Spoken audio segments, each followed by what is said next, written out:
Welcome students. हमने previous lecture में बात कर ली थी किसके बारे में, कला संबद्ध स्रोत और कला असंबद्ध स्रोत। दोबारा से देख लेते हैं एक बार। कला संबद्ध और कला असंबद्ध क्या है। कला संबद्ध का मतलब क्या है कि जब भी दो तरंग हैं, इस तरह से दो तरंगें चल रही हैं,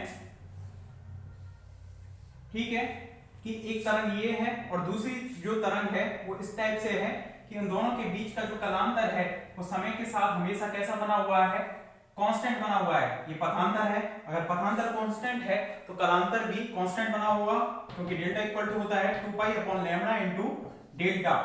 डेल्टा क्या होता है, पथांतर। तो इन दोनों के बीच का जो पथांतर है सेम बना हुआ है हमेशा। तो ऐसे स्रोत कहलाएंगे कला संबद्ध स्रोत। तो इनके लिए हम कह रहे थे कि उनके मध्य का जो कालांतर है वो समय पर निर्भर नहीं कर रहा है, मतलब समय के सापेक्ष परिवर्तित नहीं हो रहा है। और यदि दो तरंग इस तरह से हैं कि एक वेव ये है, दूसरी वेव इस तरह से चल रही है कि उनके बीच का जो कालांतर है वो समय के सापेक्ष, यहाँ पर कुछ अलग है, यहाँ अलग है, यहाँ अलग है, इस तरह से लगातार जो समय के सापेक्ष जो कालांतर है वो लगातार परिवर्तित हो रहा है, तो उसको बोलेंगे हम कला असंबद्ध स्रोत। यानी कला असंबद्ध स्रोत के अंतर्गत जो संबद्धता है वो समाप्त हो जाती है, यानी कि दोनों के बीच का जो कालांतर है वो समय पर निर्भर करेगा, समय के सापेक्ष परिवर्तित होगा। तो कला संबद्धता है वो मेनली दो प्रकार से होगी कि जो कालांतर है दोनों के बीच में वो हमेशा समय के सापेक्ष नियत बना रहे। समय के सापेक्ष नियत बने रहने के लिए जो कला संबद्धता है वो दो प्रकार की होती है, संबद्धता, कालिक संबद्धता और स्थानिक संबद्धता। कालिक मतलब समय, स्थानिक मतलब स्थान। तो उसी नाम से ही पता चल जाएगा कैसे।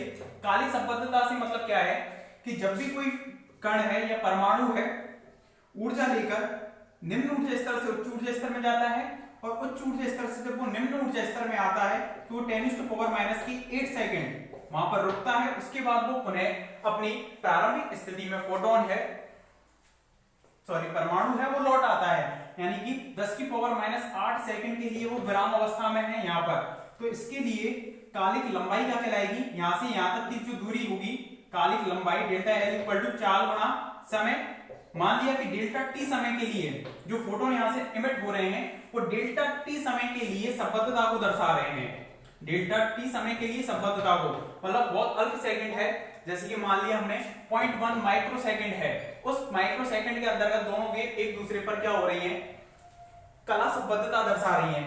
फॉर एग्जांपल इस तरह से मान सकते हैं कि जब तक कला यहां से यहां तक चल रही थी तब तक संबद्धता बनी हुई थी, लेकिन यहां से जैसे आगे गई तो संबद्धता परिवर्तित हो गई, मतलब अल्प समय के लिए। इस समय को हमने मान लिया कि डेल्टा टी समय के लिए उनके बीच में संबद्धता बनी हुई है, ठीक है। तो डेल्टा टी संबद्धता है, इसको बोलेंगे हम कालिक संबद्धता। क्या, कालिक संबद्धता। तो कालिक लंबाई एक डिफाइन करते हैं हम, कालिक लंबाई। कालिक लंबाई कितनी हो जाएगी फिर, लंबाई बराबर कितना होता है 4 गुना समय, दूरी बराबर 4 गुना समय उस फोटोन के द्वारा, या डेल्टा टी समय के लिए वो एक दूसरे पर संबद्धता दर्शा रहे हैं। तो डेल्टा टी समय में उनके द्वारा जो चली गई दूरी होगी वेवों के द्वारा, तरंग के द्वारा, वो कितनी हो जाएगी, डेल्टा एल, कालिक लंबाई, ठीक है। तो यहां पर जो डेल्टा टी है, चूंकि डेल्टा टी है, न्यू पढ़ा होगा आपने, 1/t के व्युत्क्रम में होता है आवर्तकाल के, तो डेल्टा टी इक्वल टू हो जाएगा 1/डेल्टा न्यू, ये हो जाएगा। तो डेल्टा एल चूंकि ये इसलिए डेल्टा एल इक्वल टू हो जाएगा c/डेल्टा न्यू, चूंकि c इक्वल टू होता है न्यू लैम्डा, ठीक है। तो c/न्यू, या ये करें कि c/लैम्डा इक्वल टू कितना हो जाएगा, न्यू। डेल्टा न्यू की हम वैल्यू निकाल रहे हैं और इसमें पुट करना है, लैम्डा के पदों में निकालना है। तो इसका अगर हम डेरिवेटिव करेंगे तो माइनस के c/लैम्डा का स्क्वायर, लैम्डा का कितना हो जाएगा c/लैम्डा square, delta lambda equal to इसका कितना हो जाएगा डेल्टा न्यू, ठीक है। इक्वेशन नंबर 1 इसको डाल दिया 2, समीकरण 2 व 3 से ये आ गया, इसमें चूंकि c equal to nu lambda, उससे डेल्टा न्यू की वैल्यू आ गई। इक्वेशन नंबर इसको डाल दो 3, इसको डाल दिया हमने 4, ठीक है। तो यहां पर देखते हैं समीकरण 3 और 4 से, या 4 से हमने वैल्यू पुट कर दी 3 में, समीकरण 4 से मान किसमें रख दिया, समीकरण 3 में, तो रखो तो भाई कितना आ जाएगा हमारे पास, डेल्टा एल इक्वल टू इस वैल्यू को नीचे रखेंगे तो माइनस के सी से सी कैंसिल आउट हो जाएगा, तो माइनस के कितना बचेगा लैम्बडा स्क्वायर और ऊपर कितना आ जाएगा डेल्टा लैम्बडा। इस तरह से आएगा क्या? नहीं, उल्टा हो गया,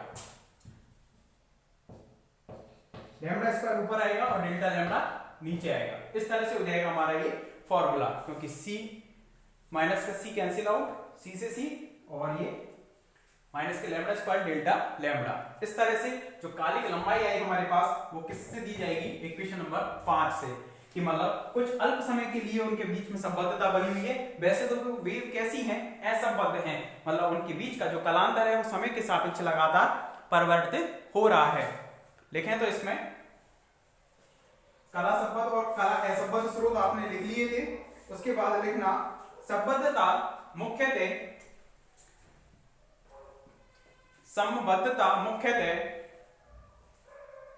दो प्रकार की होती है। संबद्धता मुख्यतः दो प्रकार की होती है।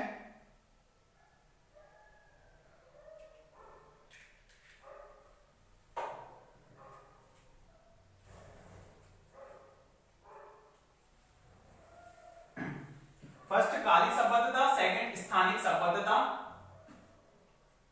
फर्स्ट कालिक संबद्धता, सेकंड स्थानिक संबद्धता। और कालिक संबद्धता हेडिंग डालकर उसमें लिखें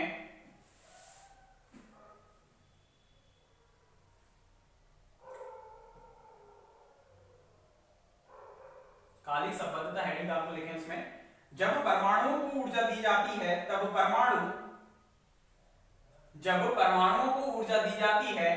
परमाणु निम्न ऊर्जा स्तर से उच्च ऊर्जा स्तर में चले जाते हैं। तब परमाणु निम्न ऊर्जा स्तर से उच्च ऊर्जा स्तर में चले जाते हैं तथा 10 की पावर माइनस 8 सेकंड के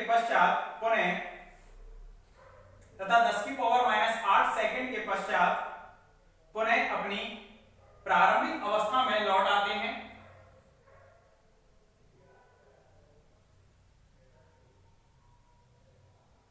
एवं विकिरणों का उत्सर्जन करते हैं।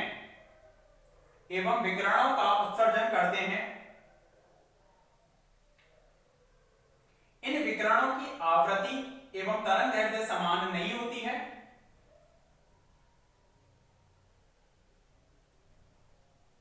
आवृत्ति एवं तरंगदैर्घ्य समान नहीं होती है, लेकिन किसी समय डेल्टा टी में इनके मध्य संबद्धता का गुण पाया जाता है।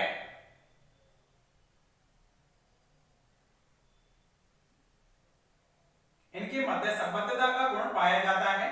इस गुण को कालिक संबद्धता कहते हैं।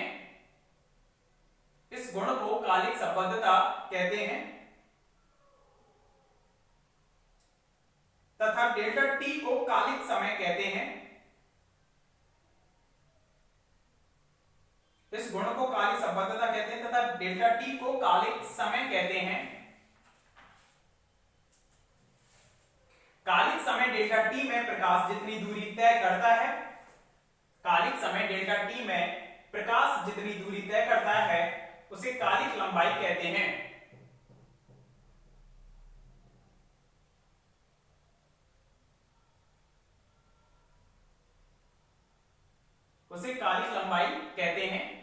अतः कालिक लंबाई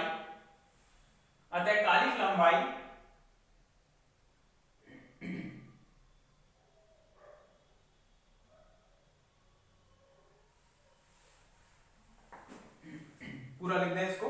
कालिक लंबाई से इक्वेशन 1 2 3 4 और 5 तक कंप्लीट कर दो उसको।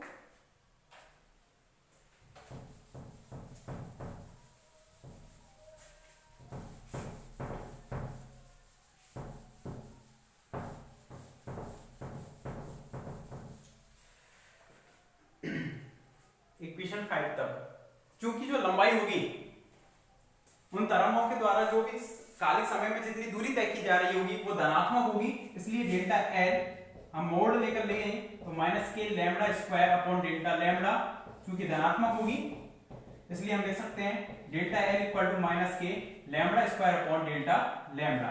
ठीक है, पॉजिटिव में हो जाएगा ये इक्वेशन नंबर 6, क्योंकि उनके द्वारा जो चली गई दूरी है हमेशा धनात्मक ही होगी, ऋणात्मक नहीं होती है दूरी।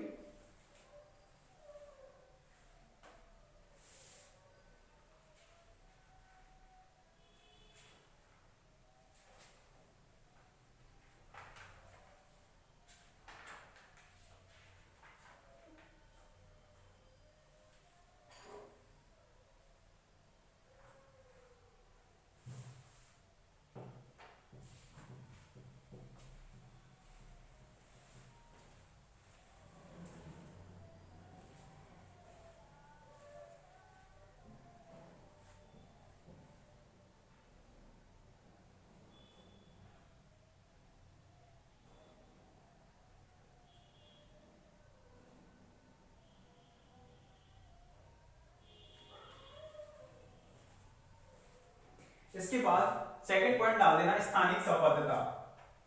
स्थानिक संबद्धता,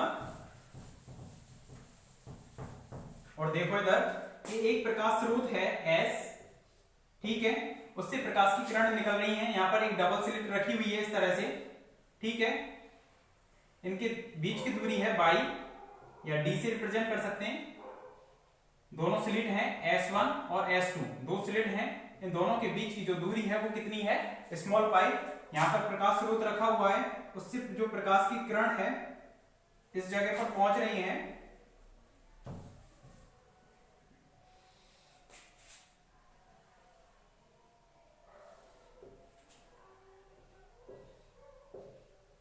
ये प्रकाश स्रोत है, इससे एक वेव ये चल रही है, एक ये चल रही है, बीच में O पॉइंट है, एक स्लिट यहां पर है और एक स्लिट यहां पर है, इस तरह से है।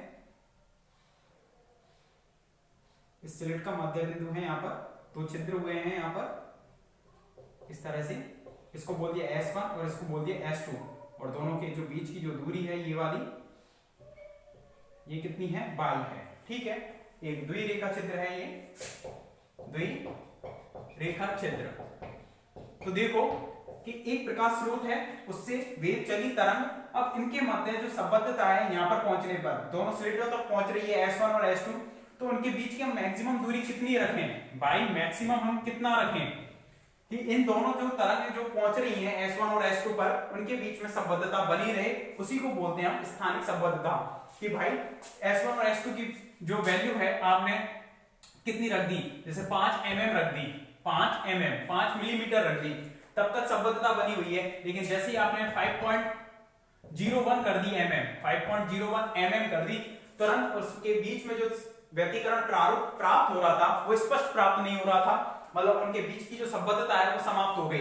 मतलब जिनके बीच में जो कलांतर है इस तरह से बना रहना चाहिए था, इस तरह से हमेशा सेम बना रहना चाहिए था, एक दूसरे पर आरोपित भी रह सकती हैं, इस तरह से वो संबद्धता वहां पर समाप्त हो गई जब हमने उस डिस्टेंस को मैक्सिमम से बढ़ा दिया। तो मैक्सिमम कितनी होगी वो, by maximum lambda upon theta. Lambda upon theta, theta क्या है, रेखा चित्र के बिंदु O पर बनाया गया कोण है, ये तो मध्य बिंदु होता है ये। S2 इधर ले लेते हैं, थोड़ा नीचे S2, ठीक है। लैम्बडा तो क्या है, वेवलेंथ है, जो भी प्रकाश पहुंच रहा है, प्रकाश की तरंगदैर्ध्य है ये, प्रकाश की तरंगदैर्ध्य।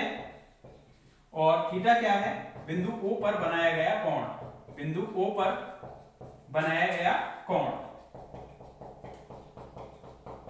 तो स्थानीय संबद्धता क्या होगी, दोनों रेखा चित्रों के मध्य की मैक्सिमम जो दूरी है, ताकि दोनों के बीच में, दोनों प्रकाश की किरणों के बीच में संबद्धता बनी रहे, उसी को हम बोल देंगे स्थानिक संबद्धता। दोनों के बीच की दूरी जो मैक्सिमम होगी ताकि संबद्धता बनी रहे, उसी को बोलेंगे स्थानिक संबद्धता।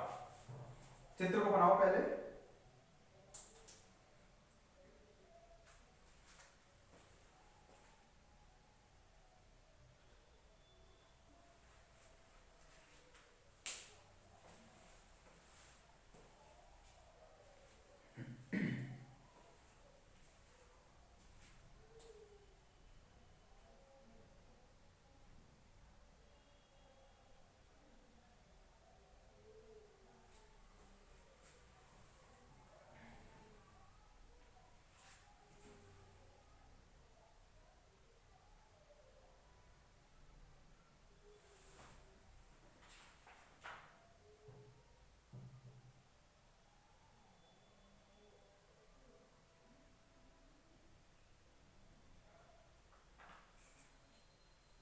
लिखें इसमें बिंदु S1 व S2 के मध्य की वह अधिकतम दूरी, बिंदु S1 व S2 के मध्य की वह अधिकतम दूरी जिसके कारण प्रकाश S से उत्सर्जित होकर, जिसके कारण प्रकाश S से उत्सर्जित होकर S1 व S2 पर पहुंचने वाली तरंगों के मध्य,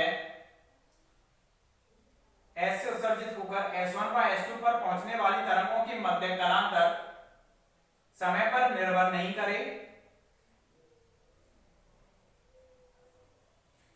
कालांतर समय पर निर्भर नहीं करे, अर्थात दोनों स्रोत कला संबद्ध हों,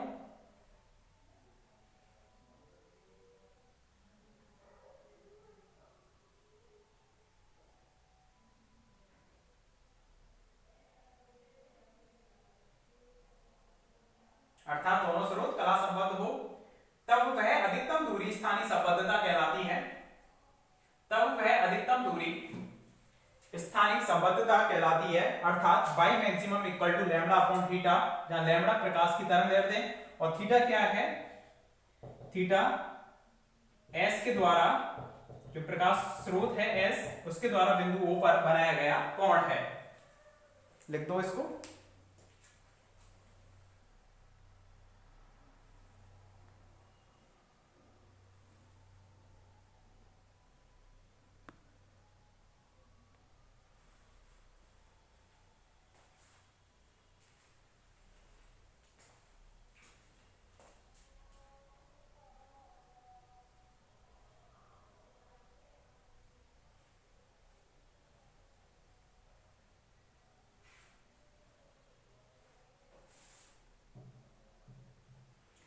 देखिए अलग अलग प्रकाश स्रोतों से अगर आप किरणों को एक दूसरे पर अध्यारोपित करेंगे तो कहीं ना कहीं उनके बीच में कालांतर है वो समय के सापेक्ष परिवर्तित होता रहेगा। ये चीज पहले भी बताई थी मैंने कि लगातार उनके बीच का जो कालांतर है वो इस तरह से फिक्स नहीं बना रहेगा, वो चेंज होता रहेगा। इसके लिए एक ही प्रकाश के स्रोत से दो प्रकाश की किरणें प्राप्त की जाती हैं और उन दोनों को एक दूसरे पर अध्यारोपित कराया जाता है, तो उसको कला संबद्ध स्रोत बोलते हैं। तो कला संबद्ध स्रोत प्राप्त करने की विधियां होती हैं, हेडिंग डाल दो।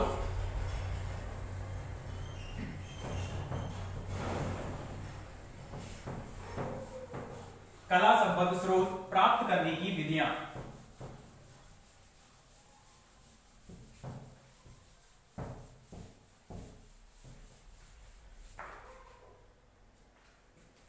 कला संबद्ध स्रोत प्राप्त करने की विधियां।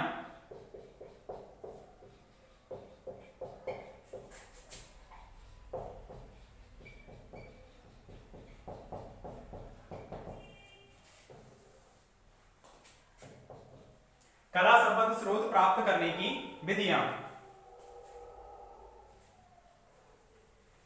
देखो दो विधियां हैं, क्योंकि अलग अलग प्रकाश स्रोतों से हम कला संबद्ध जो किरणें हैं वो प्राप्त नहीं कर सकते, तो एक ही प्रकाश स्रोत से हम कला संबद्ध किरणें प्राप्त करते हैं। इसके लिए दो विधियां हैं, एक तो आयाम विभाजन के द्वारा, और एक है तरंगाग्र विभाजन के द्वारा। अब आयाम विभाजन में क्या होता है, आयाम विभाजन में आंशिक परावर्तन या अपवर्तन के द्वारा एक ही प्रकाश स्रोत से दो किरणें निकाली जाएंगी और दोनों को एक दूसरे पर आरोपित किया जाएगा। इसके एग्जाम्पल हैं और सभी के बारे में पढ़ना है हमें, जैसे कि पतली फिल्म, फनाकार फिल्म, सभी हैं ये टॉपिक। पतली फिल्म, फनाकार फिल्म, न्यूटन वलय और माइकलसन वलय, चारों टॉपिक हैं ये। इन चारों के बारे में हमें पढ़ना है कि आयाम विभाजन के द्वारा किस तरह से हम दो प्रकाश की किरणें प्राप्त करेंगे जो कि कला संबद्ध होंगी, और उनसे हम पतली फिल्म, फनाकार फिल्म, न्यूटन वलय और माइकलसन वलय, इन एक्सपेरिमेंट्स को हम देखेंगे। तरंगाग्र विभाजन, देखिए तरंगाग्र वर्ड पढ़ा है क्या, हाइगन का तरंगाग्र का सिद्धांत, उसमें किसी भी बिंदुवत स्रोत से जो प्रकाश की किरणें हैं वो इस तरह से निकलती हैं, जैसे वाईफाई का साइन होता है ना, वाईफाई का कभी मोबाइल में देखा होगा साइन, इस तरह से वाईफाई का साइन होता है, इसी तरह से वो तरंगें होती हैं, उन्हीं को बोलते हैं वेव फ्रंट तरंगाग्र। ठीक है, तो इसके लिए जो एग्जांपल हैं आपके तरंगाग्र विभाजन के लिए यंग का द्विसलिट प्रयोग, ये पढ़ा है आपने 12th में, ये तो नहीं पढ़े होंगे आपने। यंग का द्विसलिट प्रयोग और फ्रेनेल का द्विप्रिज्म, फ्रेनेल बाइप्रिज्म बोल सकते हो या द्विप्रिज्म, ये दोनों भी आपके सिलेबस में है। ये तरंगाग्र विभाजन और ये आयाम विभाजन। आयाम विभाजन पर 4 एक्सपेरिमेंट हैं ये, और तरंगाग्र विभाजन पर 2 एक्सपेरिमेंट है, यानी कि टोटल 6 एक्सपेरिमेंट आपको व्यतिकरण में पढ़ने हैं, इंटरफेरेंस में पढ़ने हैं। लिखें इसमें कला संबद्ध स्रोत प्राप्त करने की विधियां, और उसमें लिखें सामान्यतः ऐसे कोई 2 कला संबद्ध स्रोत प्राप्त नहीं होते, सामान्यतः ऐसे कोई 2 कला संबद्ध स्रोत प्राप्त नहीं होते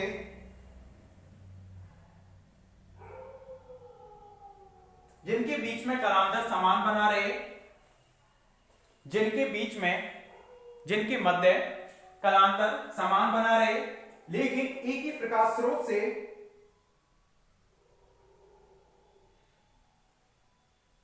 लेकिन एक ही प्रकाश स्रोत से 2 प्रकाश स्रोत प्राप्त कर लिए जाएं तो, लेकिन एक ही प्रकाश स्रोत से 2 प्रकाश स्रोत प्राप्त कर लिए जाएं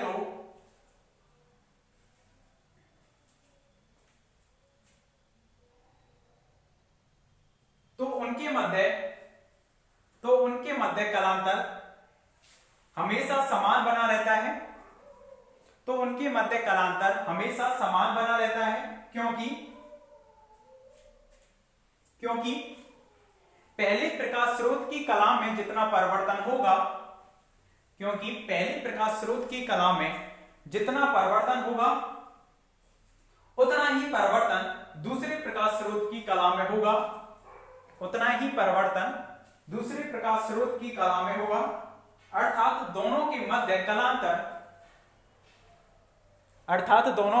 कलांतर नियत बना रहेगा, अर्थात दोनों के मध्य कलांतर नियत बना रहेगा।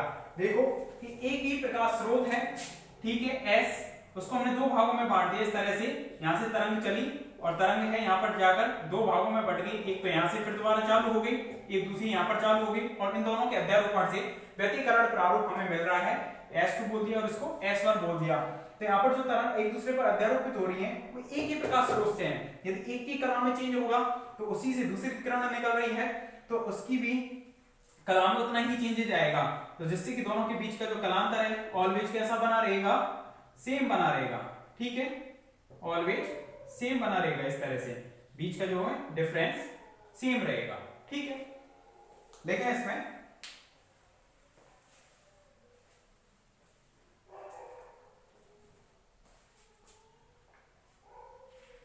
कलांतर हमेशा समान बना रहता है। उसके बाद लिखना कला संबद्ध प्राप्त करने की मुख्यतः 2 विधियां हैं।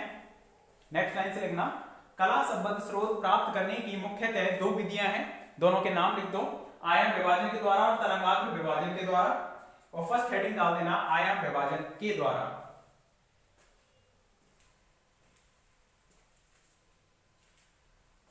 पूरा आप पढ़ोगे इसको किस तरह से आयाम विभाजन के द्वारा हम 2 प्रकाश की किरणें प्राप्त कर रहे हैं और उनसे व्यतिकरण प्राप्त कर रहे हैं, और तरंगाग्र विभाजन के द्वारा भी हम किस तरह से 2 किरणें प्राप्त करके, 2 तरंगें प्राप्त करके उनके मध्य किस तरह से व्यतिकरण प्राप्त करते हैं, उसे भी पढ़ोगे। फर्स्ट हेडिंग आयाम विभाजन के द्वारा, उसमें देखें यदि किसी विधि के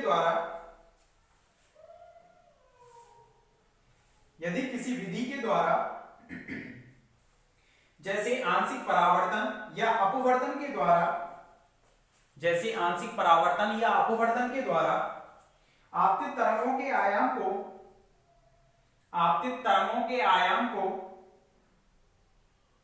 2 या 2 से अधिक भागों में विभाजित कर दिया जाए, 2 या 2 से अधिक भागों में विभाजित कर दिया जाए तथा भिन्न भिन्न दिशाओं से गुजारकर एक दूसरे पर अध्यारोपित किया जाए,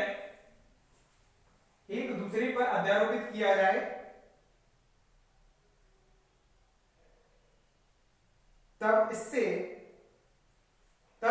इससे व्यतिकरण प्रारूप प्राप्त होता है, तब इससे व्यतिकरण प्रारूप प्राप्त होता है।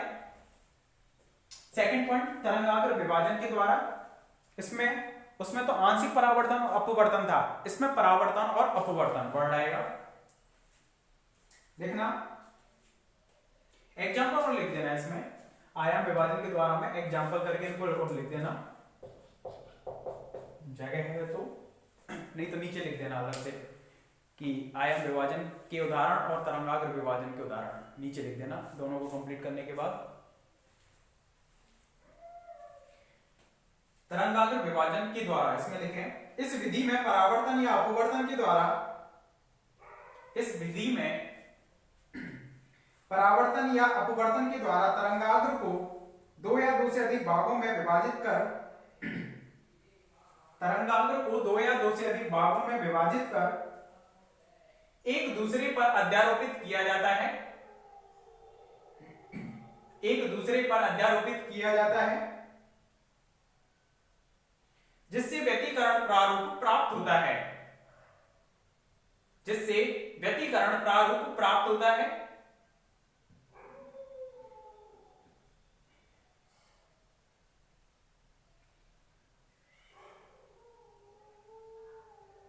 एग्जाम्पल लिख देना, यंग का द्विसलिट प्रयोग, फ्रेनेल द्विप्रिज्म। यंग का द्विसलिट प्रयोग, फ्रेनेल द्विप्रिज्म। ये 6 की 6 टॉपिक हैं और इनमें से हर साल कहीं ना कहीं एक टॉपिक अवश्य मिल जाता है, ठीक है। तो हमें तो 6 की 6 टॉपिक को पढ़ना है,